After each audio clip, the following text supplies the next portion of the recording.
La nostra vita è fatta per compiersi e non per esaurirsi, e questa non è una speranza lontana o una prospettiva impossibile. Lo ha ricordato Monsignor Alberto Tanasini nella celebrazione presieduta in cattedrale nella solennità dell'Ascensione. Il Vescovo ha dedicato l'omelia al significato di questa festa, che mette in condizione di conoscere in pienezza il mistero della Pasqua e ricorda come la condizione mortale entri nella gloria grazie al Signore che attira a sé l'umanità. Questo non è fuga dalla realtà,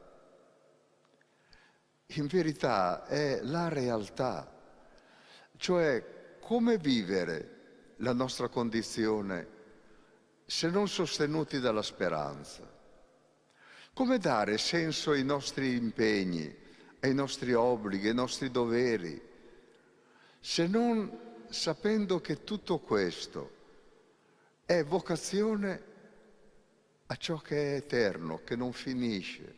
In questa prospettiva è semplice iniziare a camminare sulle orme di Cristo, ha aggiunto il Vescovo. Per questo l'Ascensione parla anche della nostra chiamata. Nello stesso tempo è un mandato, abbiamo sentito nel Vangelo, un mandato ad andare e a portare l'annuncio gioioso della salvezza a tutti gli uomini.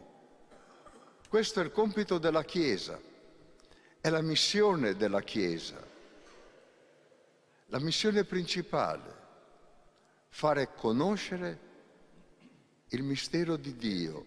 Di qui la riflessione sui ministeri della Chiesa, che sono un servizio e non un'occasione di affermazione di sé, una riflessione scaturita dall'istituzione, celebrata nella solennità dell'Ascensione, di 3 nuovi accoliti studenti del seminario diocesano: Simone Garibaldi della parrocchia di San Michele Arcangelo a Vignolo, Tommaso Mazza della parrocchia di San Giovanni Battista a Chiavari e Giovanni Vaccaro della parrocchia dei Santi Gervasio e Protasio a Rapallo.